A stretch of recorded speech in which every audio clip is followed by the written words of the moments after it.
hate because I have to struggle forward in life. I don't like my job, but I have to do it. And I understand that, because the fundamental condition of mankind is one of essential privation, right? I mean, without food, we starve, and food doesn't just make itself manifest of its own accord. Without shelter, we freeze or we burn. Without water, we die of thirst. And it takes effort to provide that, and it takes communication and cooperation and competition and sacrifice. And sacrifice, that's work. There's no difference, by the way. This is a good key if you ever dip into biblical writings, for example. There's no difference between sacrifice and work. They're the same thing. The idea that God is pleased by sacrifice is the same idea as if you work hard, things will get better.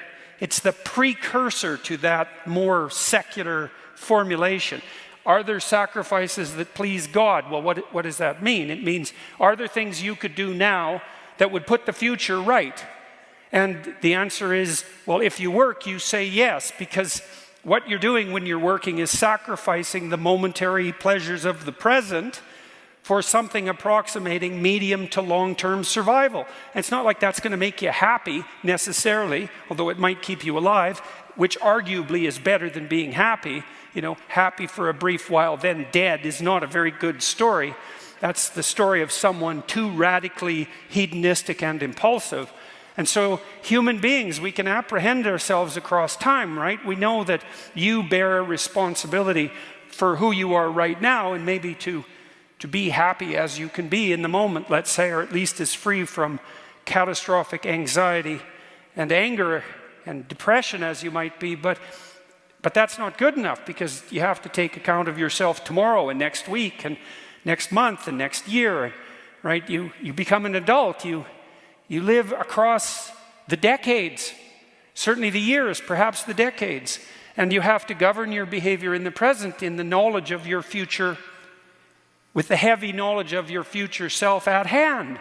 And if you have any sense, and we do from time to time have some sense, you don't compromise who you're going to be in a month for who you are right now, and maybe you don't compromise who you're going to be when you retire for who you are right now when you're 30. You have to take that expansive view, which includes you iterating across time, right? You have to treat yourself like you're a community in time. Each person is a community in time. And so the biblical injunction, which is treat your neighbor as you would like to be treated, is a reflection of the fundamental fact that there is actually no difference in the truest sense between establishing productive, generous harmony, reciprocal harmony with other people, and treating yourself properly. It's the same rule set. It's the same rule set, and by necessity. And that's not arbitrary. It has nothing to do with like a relative morality. There aren't other ways of going about it. Given that you're going to exist across time, you have to bind your actions in the present by that knowledge. I suppose you could eliminate the necessity of that by sacrificing your consciousness, right? Your self-consciousness, your apprehension of your vulnerability across time. And by the way, that's exactly what you do if you drink alcohol, right? Because alcohol does exactly that. It delimits the effect of the future on your present behavior. And that can be Dionysian level of fun. But there's tomorrow. And that's the problem. And it's not just tomorrow. It's tomorrow and tomorrow and tomorrow. And then it's all the other people around you too. And that's the same problem. And so you're constrained or regulated in your action by the necessity of sacrificing the present. Sacrificing the present. Not completely, but sacrificing the present for the future. And that's the discovery of work. It's what separates. One of the things that separates human beings from animals is that we have to do that. And it's better to do that, even though it's not easy. And even though maybe you have to do things you hate. Well, then we can let's delve into that a bit. You have to toil. You know, when God kicks Adam and Eve out of paradise for the sin of pride, essentially, he tells Adam, you're going to have to toil in the dirt, and it'll feed you, but you'll generate thorns, and you'll sacrifice and sweat and struggle. And that's definitely life. And so you might say, well, that's hateful. And look, subsistence level farming, let's say, how people lived for generations, just hand to mouth, barely scraping by, that can be pretty damn brutal. But it does still beg the question, even when you're struggling, are there ways that you can struggle that make things maybe not even merely bearable, although that would be a start, but maybe acceptable, and then maybe beyond that, joyful, if you could manage it? You know, those of you who've worked in working class jobs, brutal, difficult working class jobs, you know that if you get the camaraderie right, that's a big plus, you know. And then the fact that you're toiling and suffering together can produce a kind of transcendence. It's that part of the reason the relationships can become so deep, this often happens with military personnel, is because the challenge is so great, and the shared identity of confronting that challenge together can produce a social revelation that is compensation for the catastrophe. And so even if things are difficult, the question still remains, what could you do better to make this better? And then we might say too, do not do what you hate. Well, you have to discipline yourself.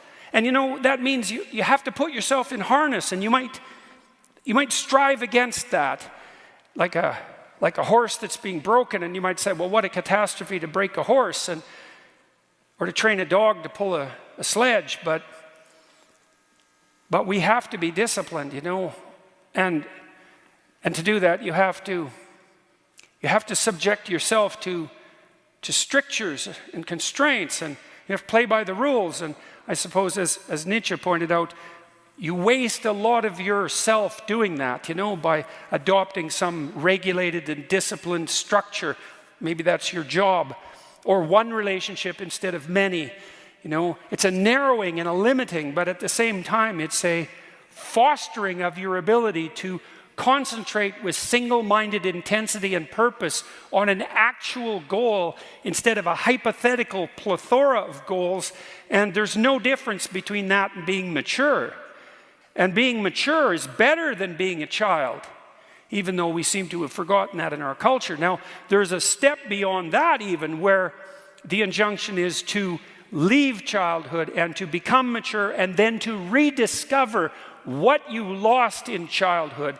And maybe that's something like the spirit of play and that open-eyed amazement that children naturally bring to the world. And if you can incorporate that back into your psyche once you've become mature and disciplined, well, then you get to have your cake and eat it too. And that's something that's in principle worth striving for. And I say you get a glimpse of that, you know, when at the end of a difficult day, maybe you go to the local country music bar and there's a hot band playing, and you get a chance to dance with someone you love, and you get to play, and you think, you know, and all the notes are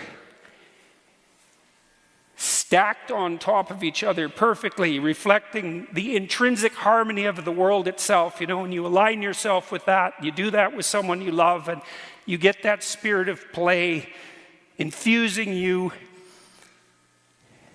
because in some sense you were disciplined enough to make the money that allowed you to afford to go to the damn bar, you know. And so that's not such a bad deal. And